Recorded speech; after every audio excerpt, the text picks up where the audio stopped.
ये जो वीडियो देख रहे हैं, ये वीडियो कोई नॉर्मल वीडियो नहीं है। इस वीडियो में एक माँ बाप ने अपने इकलौते बच्चे को खोया है। ये गांव है, गांव का नाम मुझे याद नहीं है, लेकिन इस गांव में एक भी पेशेंट कोविड-19 से डायग्नोस नहीं हुआ था अब तक। और अभी जब टेस्ट हो रहे हैं तो ज़बरदस्ती सबका टेस्ट किया गया और उनमें से इस लड़के को पॉजिटिव आया और उसको ज़बरदस्ती पकड़ करके वो लेकर गए। उसे कोई सिम्टम नहीं था, बिल्कुल ठीक था वो लड़का। और जब अस्पताल लेकर के गए, वहाँ जाने के 2 दिन बाद वो बच्चा मर गया और उसको पूरा उसको पैक वैक करके उसको वापस भेजा गया। माँ बाप यही सवाल उठा रहे हैं सब लोगों के सामने कि मेरा बच्चा बिल्कुल ठीक था, बिल्कुल सही था, और 2 दिन में ऐसा क्या हो गया कि मेरे बच्चे की लाश सामने आई है। और पूरे बच्चे के पूरे शरीर पे जगह जगह स्टिचेस के निशान हैं, जिससे ये अंदाज़ा लगाया जा सकता है कि उसके शरीर से सारे ऑर्गन्स को निकाल लिया गया है। भीड़ पूरी तरह से जमा है और इसका विरोध कर रही है, और पुलिस जो है वो ये बोल करके लोगों को वहाँ से हटाने की कोशिश कर रहा है कि हवा में भी जो वायरस है वो फैला हुआ है। तो ये देख लीजिए कि किस तरह से गरीबों के साथ और जो लोग कम पढ़े लिखे हैं उनके साथ किस तरह की नाइंसाफ़ी हो रही है। इस वीडियो में मैं बहुत सारी इन्फॉर्मेशन आपको देने वाली हूँ, तो ये वीडियो आप पूरा एंड तक देखिएगा। दोस्तों, फार्मास्यूटिकल्स का माया जाल दुनिया में किसी से छुपा नहीं है। सबको पता है फार्मास्यूटिकल्स किस तरीके से बिजनेस करता है, किस तरीके से अपनी एक ऐसा चक्रव्यूह उसने बना दिया है कि उसमें बहुत सारे लोग फंसे हुए हैं। ऑलमोस्ट पूरा वर्ल्ड फंसा हुआ है। कुछ गिने चुने लोगों के कारण पूरा वर्ल्ड जो है वो खतरे में है। और मैं आपको ये बता दूं कि सबसे ज़्यादा जो वैक्सीनेशन का इस्तेमाल होता है पूरे वर्ल्ड में वो होता है अमेरिका में। सबसे ज़्यादा अमेरिका में बच्चों को वैक्सीन्स लगाए जाते हैं। हर कंट्री में लगाए जाते हैं। जब बच्चे पैदा होते हैं तो 1 साल तक का बहुत सारा वैक्सीनेशन का प्रोसेस होता है उनको हर 2-3 महीने में उनको वैक्सीनेशन लगाना पड़ता है। वो वैक्सीनेशंस इसलिए लगाए जाते हैं, ये बोल करके लगाए जाते हैं कि हमारे बच्चे की जान बचेगी, फ्यूचर में कोई बीमारी आएगी तो उससे हमारा बच्चा सुरक्षित रहेगा। लेकिन क्या उससे बच्चे सुरक्षित रहते हैं? फार्मास्यूटिकल जो ये वैक्सीन्स बना के तैयार करके मार्केट में उतारती है और हर परिवार को ये बोल के बेचती है कि हम आपके बच्चे की सुरक्षा की जिम्मेवारी लेते हैं, कहाँ तक ये बात सच है?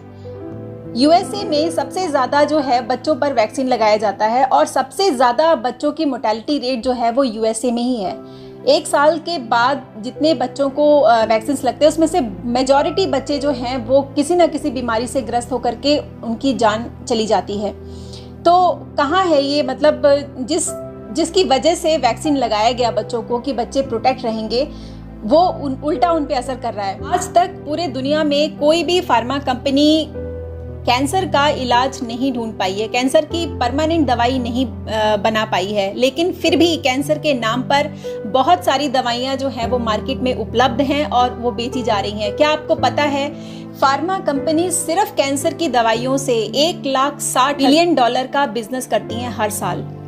पूरी दुनिया में सबसे ज़्यादा कैंसर पेशेंट जो हैं वो अमेरिका में ही पाए जाते हैं। तो सोचिए कि जो दवाइयाँ फार्मा कंपनी बना के ये बोल के बेच रही हैं कि कैंसर का इलाज है, उससे आज तक कैंसर की बीमारी से बहुत कम लोग जो हैं वो बच पाए हैं। मतलब अपने विल पावर पे या कोई अगर उन्होंने सेकंड थॉट लिया या किसी और से इलाज कराया तो शायद वो बच गए। लेकिन अगर वो जो दवाइयाँ फार्मा कंपनी दे रही हैं और हॉस्पिटल्स प्रोवाइड कर रहे हैं सारे पेशेंट्स को, उससे बचना मतलब 99.9% नामुमकिन है।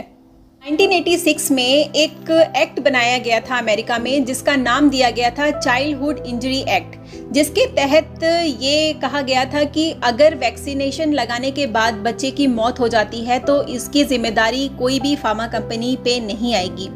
जब ये एक्ट रिलीज हुआ तो बहुत सारी कंपनीज को मतलब ग्रीन सिग्नल मिल गया और उन्होंने धड़ाधड़ जो है वो वैक्सीनेशन को प्रोडक्शन देना शुरू किया, मार्केट में उन्होंने उतारा। वैसे सारी फार्मास्यूटिकल कंपनीज ये जानती हैं कि ये वैक्सीनेशन जो है वो बच्चों की जान के लिए बहुत ज़्यादा खतरनाक हो सकते हैं, उसके बावजूद इसको मार्केट में उतारा जाता है। और कुछ तो मजबूरी में लगवाते हैं क्योंकि कई ऐसी कंट्रीज हैं जहाँ पे रिस्ट्रिक्शंस हैं, आपको लगवाना ही लगवाना है, ये एक तरह का कंपलसरी है। मैंने अपने बच्चों को भी दिलवाया है, मैं झूठ नहीं बोलूँगी, क्योंकि मजबूरी हमारी ये थी। उस वक्त मुझे नॉलेज भी नहीं था और मैंने जब लगवाया था तो हमारे यहाँ पे बच्चों को एक बुकलेट मिलती है। उस बुकलेट में हर बच्चे का जो है बचपन से लेके जब तक उसकी वैक्सीनेशन की कोर्स पूरे नहीं होते तब तक का उसमें पूरा हिस्ट्री होता है, और अगर वो बुक नहीं होगी किसी बच्चे के पास तो उसका स्कूल में एडमिशन नहीं होता है। तो बहुत सी ऐसी कंट्रीज़ हैं जहाँ पर ये बहुत स्ट्रिक्ट रूल्स हैं, वहाँ पे लगवाना ही पड़ता है।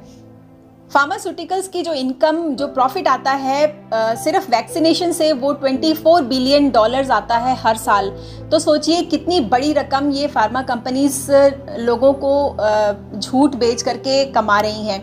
ये सारी इन्फॉर्मेशन मैंने इसलिए दिया है क्योंकि मैं कुछ ऐसे डॉक्टर्स के बारे में बताना चाहती हूँ जो डॉक्टर्स आज बहुत सारे लोगों के दिमाग में भी नहीं है, शायद उनके बारे में लोगों को पता भी नहीं है कि वो लोग एग्जिस्ट भी करते हैं। उन लोगों ने इन कंपनीज के खिलाफ या इन कंपनीज के रूल्स के अगेंस्ट जाकर के अपना एक नया तरीका अपनाया था लोगों को हील करने का, जैसे कि हमारे आज प्रेजेंट डेट में हमारे BRC जी कर रहे हैं, डॉक्टर हेगड़े कर रहे हैं, राजीव दीक्षित जी ने किया था, और बहुत सारे ऐसे डॉक्टर्स हैं जो इस वक्त उसी नक्शे कदम पे चल रहे हैं और लोगों को ट्रीट कर रहे हैं।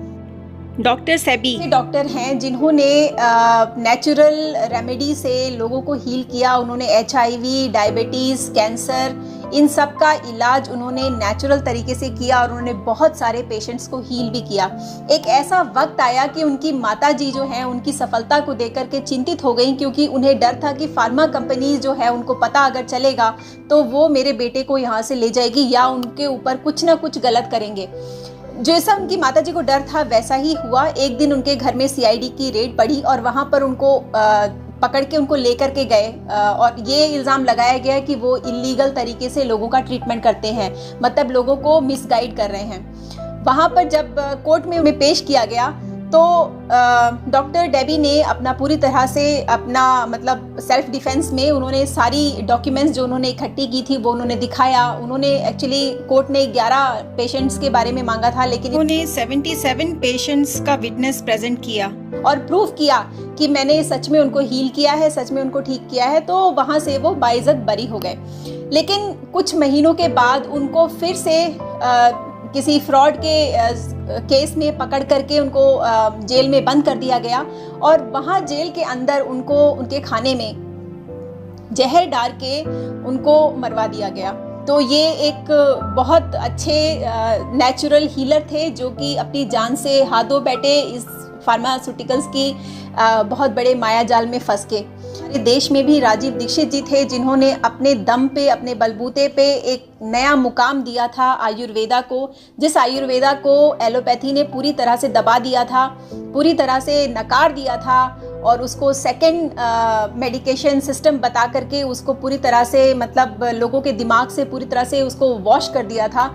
उसको उन्होंने दोबारा से लोगों के दिमाग में जगाया और लोगों को पूरी तरह से जागृत किया। उनके जो योगदान था उनका आयुर्वेदा की तरफ वो सराहनीय था। और आप लोगों को पता है कि उनकी मृत्यु किस तरीके से हुई, उनका मर्डर हुआ और राजीव दीक्षित भाई भी फार्मा के जो चक्रव्यूह है उसमें फंसे और उससे बाहर नहीं निकल पाए। तो मैं कहना ये चाहती हूँ कि जितने भी ऐसे लोग इस दुनिया में आए हैं जिन्होंने फार्मास्यूटिकल्स के खिलाफ जाकर के अपनी एक नई मेडिकल या मेडिसिन पद्धति अपनाई है, उसका मुंह बंद करने के लिए फार्मा ने हमेशा ही एक्शन लिया है। और फार्मास्यूटिकल्स कभी भी ये नहीं चाहती है कि उसका बिजनेस ख़त्म हो या उसके बिजनेस में कोई भी रोड़ा अटकाए। तो जितने भी ऐसे लोग आते हैं उसके रास्ते में वो उनको कुचलता चला जाता है। बहुत ज़्यादा पावरफुल हो गया है पूरी दुनिया पे, पूरी तरह से उसका जो जाल है वो पूरी तरह से फैला हुआ है। आप खुद सोच सकते हैं कि आप किस तरह से जकड़े हुए हैं इस फार्मास्यूटिकल्स के जाल में बुरी तरह से। अब मुझे नहीं पता कि मेरा ये वीडियो कब तक रहेगा इस चैनल पे, लेकिन मैं ये चाहती हूँ कि मेरा ये वीडियो आप सब लोगों तक पहुँचाइए, सब लोगों को अवेयर कीजिए, क्योंकि ये जानकारियाँ हर किसी के पास होनी चाहिए, हर किसी को पता होना चाहिए कि क्या चल रहा है आज की डेट में। तो हमारे भारत में ही नहीं, आज पूरे विश्व में बहुत सारे ऐसे डॉक्टर्स हैं जो कि अपनी डॉक्टर की प्रैक्टिस छोड़ करके लोगों को जागृत कर रहे हैं। क्योंकि कहीं ना कहीं उनका लाइसेंस जो है वो छीन लिया गया है, क्योंकि वो मेडिकल के बिल्कुल खिलाफ जाकर के बातें कर रहे हैं। इसलिए उन्होंने चूज़ किया कि वो मानव के हित में काम करेंगे। आज की तारीख में doctor BRC, Shiva Ayyadurai, Rashid Buttar, doctor Hegde, Tarun Kothari doctor Avinash ji और बहुत सारे ऐसे डॉक्टर्स हैं, कितने डॉक्टर्स के मुझे नाम इस वक्त याद नहीं आ रहे हैं, लेकिन वो लोग सिस्टम के खिलाफ जा कर के लोगों की सेवा कर रहे हैं और लोगों के हित में कार्य कर रहे हैं। हमें एकजुट होकर के उन लोगों का साथ देना है, उनका समर्थन करना है, क्योंकि वो एक बहुत बड़ी ताकत से जूझ रहे हैं, ताकत से जंग लड़ रहे हैं और वो सिर्फ और सिर्फ मानवता के लिए। तो हमारा ये फर्ज बन जाता है कि हमें उनके साथ खड़े रहना है। बिना किसी गलती के अगर आप किसी को मारते हैं तो वो एक जुर्म कहलाया जाता है, लेकिन वहीं पर अगर उस बंदे के ऊपर कोई इल्ज़ाम लगा के उसको मार दिया जाए तो वो एक तरीके से न्याय कहा जाता है। इसी तरीके से फार्मा कर रही है, आज लोगों को पकड़ पकड़ करके आइसोलेट कर रही है, उनकी जान ले रही है, उनके ऑर्गन्स गायब कर दे रही है, ये बोल करके कि उनको पॉजिटिव आया है। ये आप देख सकते हैं कि इस वक्त जो चल रहा है वो डिपॉपुलेशन का एजेंडा ही चल रहा है। ये सारा खेल जो है ये सारी दुनिया जानती है, भारत का हर एक सदस्य, हर एक नागरिक जानता है, लेकिन कहीं ना कहीं हम कुछ कर नहीं पा रहे हैं इस वक्त। सबसे बड़ी प्रॉब्लम भारत की ये है कि जो वहाँ की पढ़ी लिखी जो जनसंख्या है वो एलोपैथी को बहुत ज़्यादा सपोर्ट करते हैं। उनको अभी भी लगता है कि एलोपैथी जो है वो लोगों की जान बचाती है। मैं ये नहीं कहती कि एलोपैथी खराब है, एलोपैथी बहुत से सिचुएशंस में रामबाण का काम करती है, हमारी लाइफ सेवर भी है वो। जब आपको क्विक फिक्स चाहिए आपकी बॉडी में तो एलोपैथी ही उस वक्त आपका काम करती है, आयुर्वेदा या होम्योपैथी आपके साथ नहीं देती है, ये बात हम मानते हैं। लेकिन इस वक्त जो हो रहा है, अभी जो हो रहा है दुनिया में या भारत में, ये सही नहीं है। ये एक हॉस्पिटल्स पे और एक मेडिकल जो उन्होंने एक रेपुटेशन बनाई थी, जो एक इज्जत बनाई थी, उसको पूरी तरह से मिट्टी में मिला दिया उन्होंने। लोगों के दिमाग में एक डर बिठा दिया। आज हम लोग अस्पताल जाते हुए बहुत डरते हैं, बहुत सोचते हैं 10 बार कि पता नहीं वहाँ जाके हमारा क्या होने वाला है। और जिस तरीके से लूट मची हुई है, आप सोचिए, आप देखिए कि ये सच में, मतलब बहुत सारे लोग तो ये भी सोच रहे होंगे कि चलो ठीक है, गरीबों का कोई योगदान ही नहीं है इस धरती पे, वो क्या, वो तो धरती के बोझ हैं, जा रहे हैं तो क्या फ़र्क पड़ता है। लेकिन वो इंसान है, वो इस धरती पे पैदा हुए हैं। उनको पैदा करने वाले ये लोग नहीं है जो उन्हें आज मार रहे हैं। उनको पैदा करने वाला भगवान है, तो उनकी जान भी भगवान ही लेगा। आपको किसने ये हक दिया है कि आप किसी की भी जान लें? तो ये चीज़ें जो हो रही है ये बहुत गलत हो रही है। इस मुश्किल घड़ी में हम सबको एक दूसरे का सहारा बनना है, एक दूसरे को सच्चाई से अवेयर कराना है ताकि वो अपने हक के लिए आवाज़ उठा सके। और मैं इस नोट पे इस वीडियो को समाप्त करती हूँ कि आप सब लोग ज़्यादा से ज़्यादा लोगों तक ये खबर पहुँचाएंगे। मेरे इस वीडियो को डाउनलोड कर लीजिए, क्योंकि कोई गारंटी नहीं है कि ये वीडियो इस चैनल पे ज़्यादा टाइम तक रहेगी। हो सकता है इसको डिलीट कर दिया जाए।